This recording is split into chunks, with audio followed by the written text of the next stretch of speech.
Hello aspirants, welcome to IAS Icons by Unacademy. This is me Shubham Sardhalia. Continuing our discussion for NCERTs, we will be discussing about chapter number 10, class 6th NCERT for the subject history. For all those who have joined me for the very first time, I just want to tell you that we are doing here the NCERT series. NCERT becomes really important and at times students get confused in reading NCERTs. You as an aspirant will have the doubts on how to read the NCERT. Do we need to remember the entire book? Do we need to read it once? Do we need to memorize? So bringing an end to all such confusions, I have started this special series. Here we will be discussing NCERT for each class starting from 6th up till 12th for every subject chapter wise. So today's discussion will be about chapter number 10. Before we proceed further, if you are aiming to qualify this UPSC examination, you have to put in your best effort. Start your preparation today with India's largest learning platform, that is Unacademy. Sir, we at Unacademy offer you widest choice of educators, flexibility to change your course. You can watch the lectures unlimited times. You get regular doubt solving sessions, live mentorship, end-to-end preparation. You get printed comprehensive notes, daily answer writing practice for mains. All these things together will help you qualify this examination. Aspirants just like you are the toppers today. You get to study under the guidance of the top educators of the country whom you see on your screen. Undoubtedly, these are the educators whose books are being read by the aspirants to qualify this UPSC examination. My name is Shubham Sardhalia. I am your educator and mentor. I'll be taking up certain subjects which include current affairs, history, science and tech, social issues, internal security and NCERTs.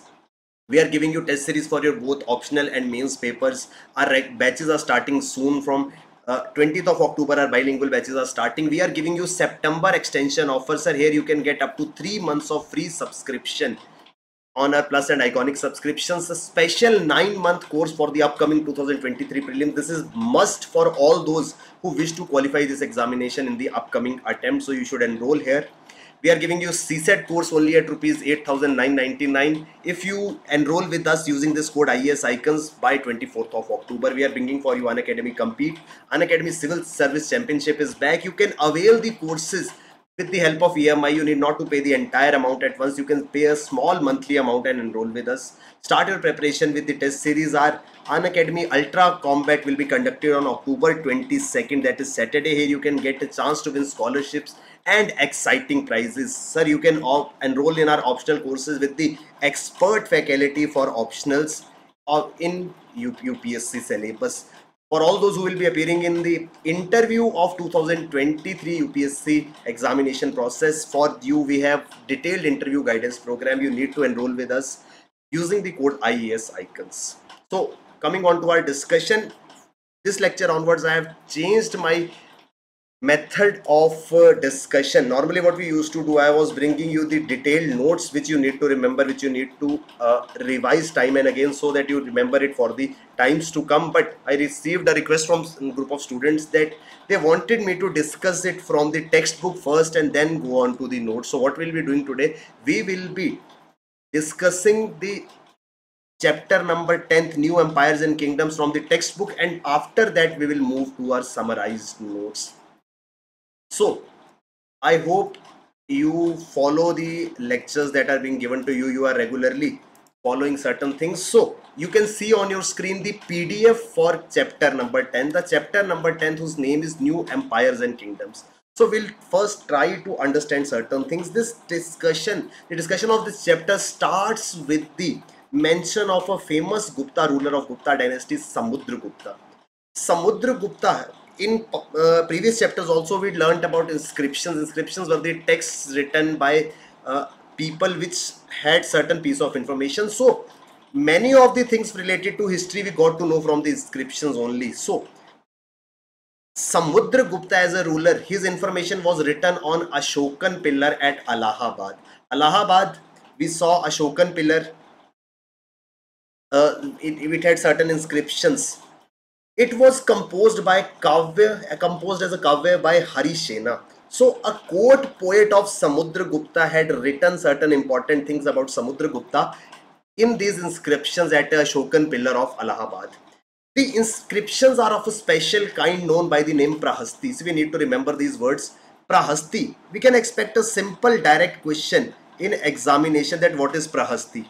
So what is Prahasti according to you, sir? Prahasti is a term a Sanskrit word which means in the praise of. For example, if I want to praise you, I can say that I'll be writing a prahasti for you in the praise of so and so person. So normally what was happening, the court poets of the kings, they were writing these prahastis which meant in the praise of.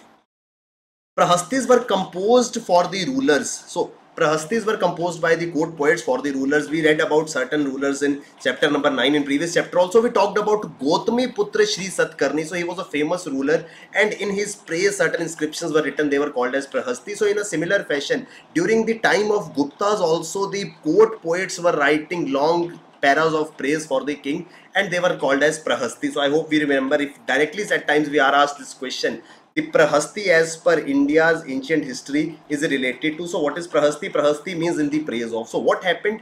First of all, we'll talk about Samudragupta's Prahasti. So Samudragupta's Prahasti meant in the praise of Samudragupta. Here the poet is being described as a warrior. The poet describes the ruler. I'm sorry, the poet is praising the king here. He says that our king is a warrior. He won victorious battles.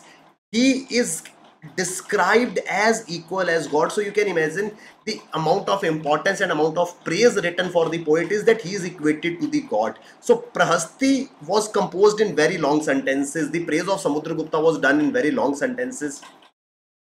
Then there were certain things about Prahasti. There were rulers of Aryavarta. We'll have a look of this Aryavarta in the map. So here you see this shaded region in green color. This entire region was known as Aryavarta. Then we had another kingdoms, for example the rulers of Dakshin Patha, the 12 rulers towards the southern India, Dakshin Path. Then we had inner circle of neighboring states including Assam, Bengal, Nepal, they and number of Gana Sangha. We talked about Gana Sanghas. Then we discussed about Kushanas and Shakas. So in this way, various important kingdoms of those times were mentioned. There were places like Thanesar, Mathura, Kannauj, Patliputra, Nalanda, Amravati. So we had Satvahana rulers somewhere in this region. Then we had Chalukas here, we had Chiras here, we had Palas here, we have Pandyas and Cholyas here. So in that way, important kingdoms were mentioned on the map in NCERT. Then there is a mention of a term known as genealogies. We need to remember this also, it can be asked as a question. So genealogies meant what was happening was the prahastis that were written in the praise of king. It was not that only the mention about the king was there. His entire ancestral history was written, that who was king's father, who was king's grandfather, who was king's great grandfather. So that entire generation of family of a king was mentioned there. So we can find this genealogists in Samudragupta's prahastis also. So Samudragupta's great grandfather, grandfather, mother, all these name of all of them were mentioned. His mother Kumara Devi, she belonged to Lichhava Gana. His father Chandragupta was the first ruler of Gupta dynasty to adopt the grand title of Maharaja Adiraja. So these things can be asked as a direct question. You can note it down with yourself. The first Gupta ruler who was known as Maharaja Adiraja was the father of Samudragupta. Even Samudragupta also retained this title of Maharaja Adiraja. Then there is a mention of Vikrami Samvat, the Indian calendar that we follow. Vikrami Samvat, somewhere in the beginning of 58 BC. It is traditionally associated with the Gupta king Chandragupta II. So the Vikrami Samvat that we follow, one is the Gregorian calendar which has months like April, May and all, and then we have an Indian system of dates and years which is known as Vikrami Samvat. So Vikrami Samvat started with Chandragupta II. He was the one who started this, and it was started to mark the victory of the victory over the Shakas. So Gupta dynasty, they won over the Shaka rulers, and the time they won over the Shaka rulers was considered to be the beginning of Vikrami Samvat. That Vikram Aditya, Chandragupta II has assumed the title of Vikram Aditya after marking his victory over the Shakas. Vikram Aditya was the title given to him because he emerged victorious to Shakas, and from that time, from the time of his victory, it was considered as Vikrami Samvat. So these were the things that were mentioned here. Gradually, Samudragupta, his family and ancestors, their list is mentioned on the inscriptions, the Prahastis. So Samudragupta's genealogies, the entire list of his ancestors on the Prahastis in the term of praise of Samudragupta was written. Chandragupta too had similar inscriptions. Then we had another kings, the Harshvardhana, and just like the court poets of Samudragupta, we had court poets of Harshvardhana also. So while we learn about Gupta rulers from the inscriptions and coins, we also find biographies of certain kings. Harshvardhana, who ruled somewhere around 1400 years ago. From today, around 1400 years back, they ruled a king whose name was Harshvardhana. So his court poet, whose name was Bana Bhatta, again these terms are important. Harshvardhana's court poet, whose name was Bana Bhatta, he wrote the biography of King Harshvardhana, which is known as Harshcharita. So these are the terms. Who wrote Harshcharita? It was written by Bana Bhatta. Who was Bana Bhatta? He was the court poet of Harshvardhana, and Harshcharita was the biography of Harshvardhana. This was written in Sanskrit. This gives us the genealogy of Harsha. Like for genealogy of Samudragupta and Chandragupta, we had to go on their prashastis, but here we could find the details of Harshvardhana in his biography written by Bana Bhatta. The name of biography is Harshcharita.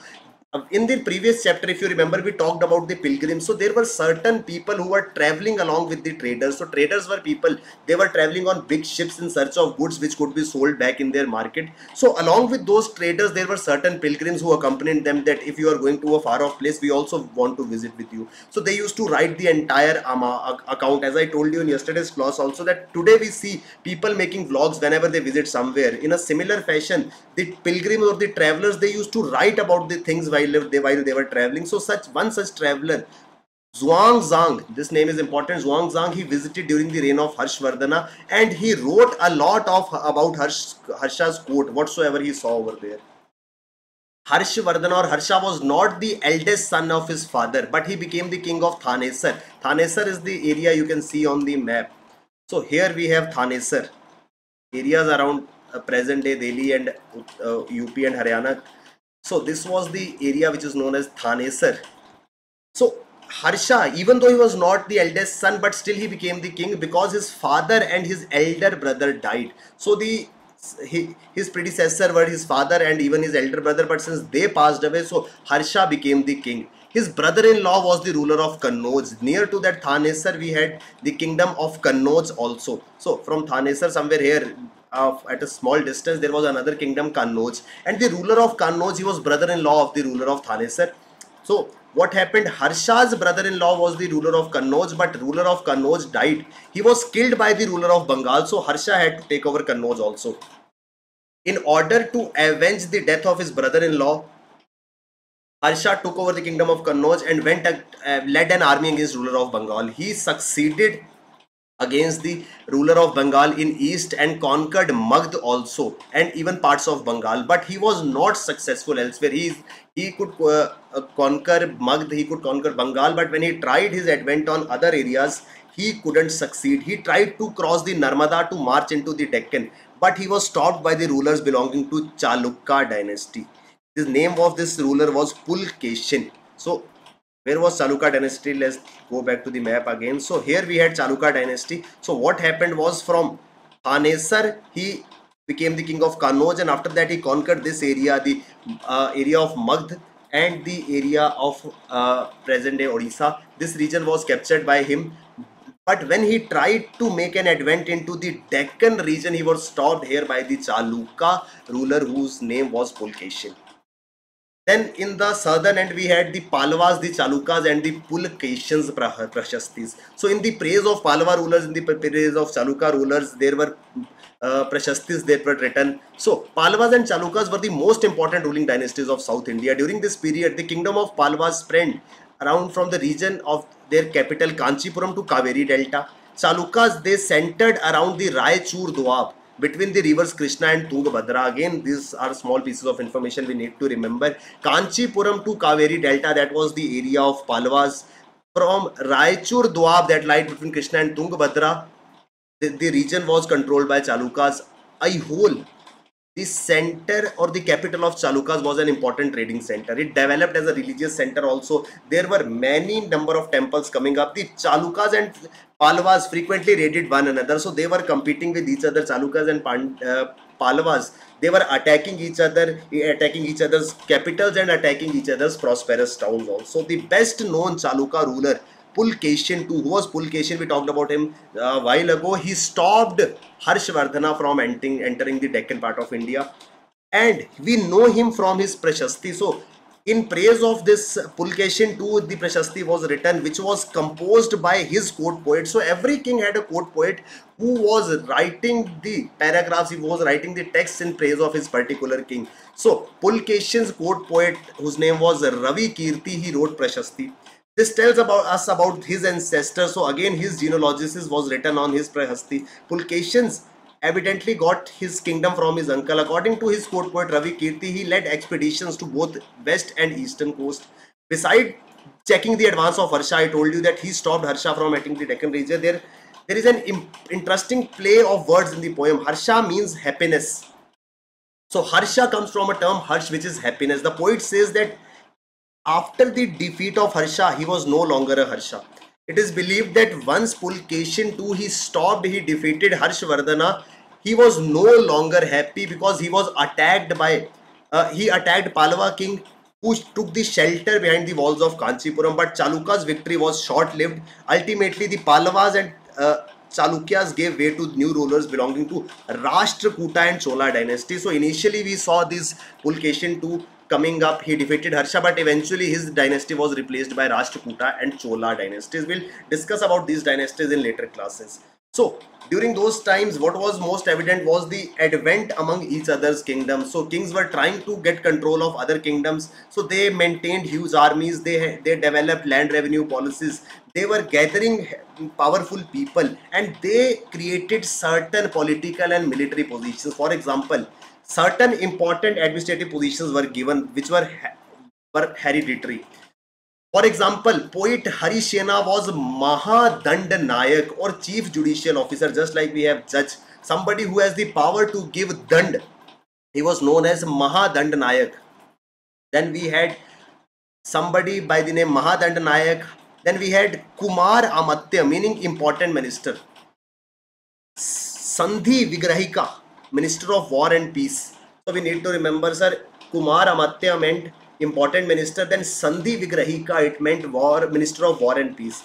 Beside important men, there were another positions in administration like Nagar Shrestha, Chief Banker. So somebody who was the chief banker, he was known as Nagara Shrestha.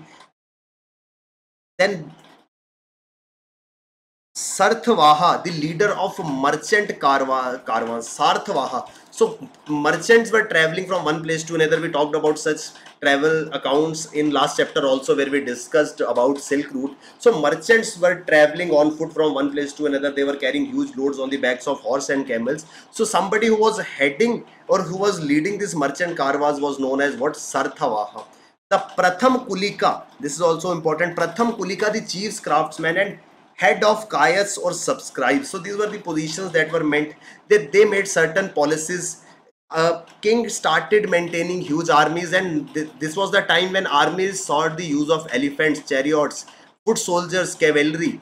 There were so many things that were carried along the king.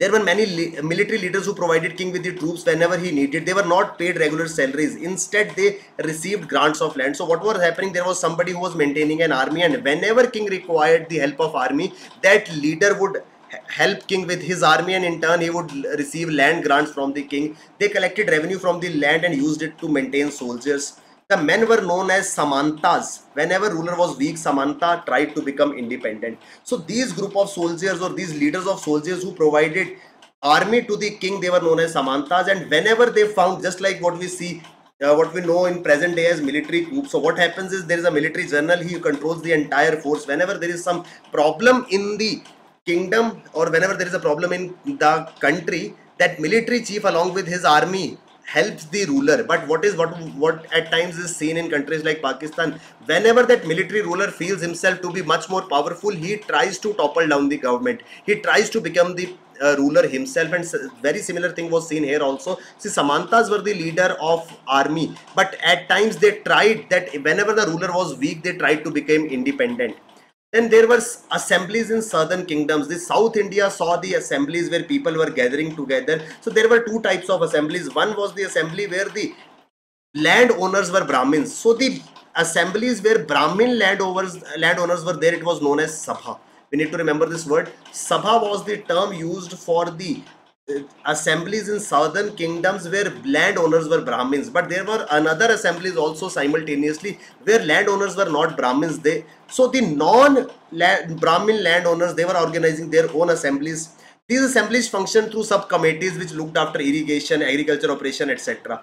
So just like Brahmin landowners had their assemblies by the name Sabha, there was another assembly which was known as Ur. So it was a village assembly where landowners were not Brahmins. So we need to remember this, that Sabha was the assembly of Brahmin landowners, and non-Brahmin landowners formed their own Sabhas by the name Ur. There was Nagaram, was an organization of merchants. So just like assemblies of landowners, be it be Brahmins or non-Brahmins, there were assemblies of merchants also. Just like we see the trade unions, the farmers union. So one farmer union that had Brahmin landowners, it was known as Sabha. Then there was non-Brahmin landowners, they were known as Urs. Then the merchants had their own organization, it was known as Nagaram. So these assemblies were controlled by rich and powerful landlords and merchants. So they continue to function for many times. Simultaneously, we saw prashastis, we saw biographies, which talked about the kings, which talked about their royal life. But there were certain texts written which talked about the life of a common people. For one such example is Kalidasa, famous poet Kalidasa. He depicted the life of king's court, and also he depicted the life of people. According to him, Kalidasa wrote certain plays, and it was mentioned that most of the Brahmins and kings were speaking Sanskrit. So the common people were speaking different language, but king and the Brahmin men were speaking Sanskrit, while simultaneously women and non-Brahmin and people other than king used Prakrit. So we need to remember this also. At times I tell you that Sanskrit was used as a language of rulers. The ruler was allowed to use, the Brahmins were allowed to use, but women and non-Brahmins, they were not allowed to use Sanskrit. They were asked to speak and recite Prakrit only. So Prakrit was used by the common people. Kalidasa's famous Abhijana Shakuntalam tells the love story between the king named Dushanta with a young woman called Shakuntala. So these were the texts, those were written during those times.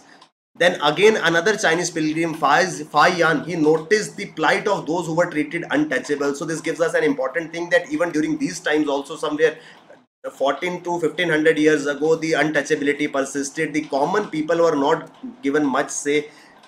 There were certain things written about these. They were expected to live out of outskirts of the city. They were not allowed to enter marketplace. So these are the things that were mentioned in the chapter number 10. So on the request of certain students, we discussed it through the chapter. Now let's get back to our notes that we have created. You need not to read the chapter every time, you just have to go through these notes. Since I have told you the entire story, I narrated you the entire chapter number 10 as a story. Now we will be able to recall the facts. So it opens with a book called as Harsh Charita, which was written as a biography of Harshvardhana. Who was Harshvardhana? He was the ruler of Thanesar. Harsh reign is also available in Harsha's biography, Harsh Charita, which Harsh Charita was written by Harsha's court poet Bana Bhatta. Chinese pilgrim Zhuangzang, he spent a lot of time in court of Harsha. Then we had rulers in southern India. We saw Satvahana. After the decline of Satvahana, there were smaller kingdoms like Chalukyas, Pallavas. They became really important. Then there were the inscriptions which praised the king Samudragupta. They were known as prashastis. So Samudragupta was the famous ruler of Gupta dynasty. In his praise, Allahabad's Ashokan pillar inscription tells about military achievements of Samudragupta. Samudragupta's court poet Hari Sena wrote about these inscriptions. He praised Samudragupta a lot. He mentioned him as a warrior. He equated him to God. Then there were prashastis for different rulers also. Prashastis described 4 different rulers of Samudragupta's policies towards them. The rulers were Aryavarta. Who were Aryavarta? I told you the location on map. They were Aryavarta. Then southern kingdoms, Dakshin Patha. Then neighboring states like Assam, coastal Bengal and Nepal. Then rulers who were the descendants of Kushana. So Prashastis mentioned these rulers also. Prashastis was a Sanskrit word used in the praise of. So it was praising somebody. Prashastis were long inscriptions written for the kings. From the Gupta period, Prashastis became really important. Then there was Harsha tried to control certain areas, but he was stopped by the Chalukya ruler. Chalukya kingdom was centered at Raichur Doab. It is located between Krishna and Tungabhadra river. Chalukya's famous king Pulkashin II, who was Pulkashin, who stopped Harsha. And I told you that it is written in certain texts that Harsha meant happiness, but Pulkashin II was happy till the time he didn't defeat Harsha. The moment he defeated Harsha, all his happiness was gone, because in a short span of time he was attacked by certain other kings. So there was Pulkeshin's court poet Ravi Kirti. He composed certain poems about Pulkeshin too. Then we had Pallavas. The kingdoms of Pallava was in far regions of south. They ruled between 6th to 8th century. The capital of Pallavas was Kanchipuram, around the Kaveri Delta, presently in Tamil Nadu. Then Fayan, he was a Chinese pilgrim. He visited India and Sri Lanka. He is most known for his pilgrimage to Lumbini, the birthplace of Lord Buddha. So Fayan came to India to learn more about Buddhism and Lord Buddha. Prashasti is a Sanskrit word, we talked about it. Compositions of Prashastis was not a new thing, but it became popular only during Gupta's time. So we studied about these Prashastis as inscriptions in initial chapters. In very first chapter, if you remember, we discussed about Manu Smriti, and then I talked to you that Manu Smriti was written on a bark of a tree, which was not very long lived. That's why it was decided to write Manu Smritis. In place of Manu Smritis, it was decided to write on the piece of metal or stones. So inscriptions were the Prashastis only. Samudragupta's Prashastis praised Samudragupta a lot. It mentioned the family of Samudragupta. Chandragupta, who was Samudragupta's father, was the first ruler of Gupta dynasty who adopted the title Maharaj Adhiraja. Again, we need to remember this. Who was the first Gupta ruler to be called as Maharaja Adhiraja was Chandragupta, who was father of Samudragupta, and even Samudragupta also retained the title of his father. Then there is Harshvardhana. He ruled Thanesar about 1400 years. He began to rule Kannauj after his brother-in-law was killed. He tried to succeed or win other regions. He could succeed in areas of Bengal and other regions, but he was defeated by Pallavas and Chalukyas. Who from Chalukyas defeated him? Pulkeshin II, the Chalukya ruler. He defeated Harshvardhana. His court poet, Pulkeshin II's court poet, has written certain texts in praise of Pulkeshin II. Land revenue became important because kings were organizing huge armies. For the first time, army was seeing the use of elephants, chariots, cavalry, foot soldiers, etc. Then there were local assemblies. An assembly of Brahmin landowners was known by the name Sabha. Then there was assembly of non-Brahmin landowners. It was known as Urz. Then organization or assemblies of merchants were known as Nagaram. We need to remember, sir, Sabha was the assembly of Brahmin landowners, Ur was the assembly of non-Brahmin landowners, and Nagaram was the organization of merchants. People who were ordinary, who were common men, their condition was not good. Untouchables were not treated well. They were asked to stay outskirts of the city. Dakshin Patha, the route leading to the south, which led to the kingdoms of south. The term referred to the entire southern region. So for the southern kingdoms of Chalukyas, Pallavas, Cheras, Cholas, this was known as Dakshin Patha. Then we had genealogy, the list of ancestors. It was on the Prashastis that were written in praise. We had Kumar Amatya. It referred to an important minister. I told you Mahadandanayak was the chief judicial officer. Nagar Shresht was the main merchant or banker of the town. Prashasti, Sanskrit word written in praise of a king. Pratham Kulika was chief craftsman. Sandhi Vigarika, it meant minister of war and peace. Sarbhava, it was the term used for the leader of merchant caravans. Ur was the village assembly. So these were the important things, sir. You need to remember it point by point. You can just note it down with yourself, or else you can take the screenshots. I'll be providing you the PDFs also. So these are the piece of information. Now there are certain things which we have to remember, sir. Somebody if asks you in the examination who was Sandhi Vigrahika, so we need to remember, sir, it was the name given to a minister for war and peace. Then Sarba Bhava, who was Sarba Bhava? He was leader of merchant caravans. Ur was a village assembly. Sangha was the village assembly of Brahmin landowners. The non-Brahmin landowners had their Urs. So these are the things which are really important from exams perspective. I know you may be finding these lectures bit boring, but this is how it goes. We have to understand it in this way only. We have to remember it in this way only. For all those who are joining us for the first time, please subscribe to our channel. Please join us on Telegram. Enroll with the various plus and iconic subscriptions of Unacademy using this code IAS Icons. Thank you very much. All the best. Keep working hard. Bye bye. Take care. Jai Hind.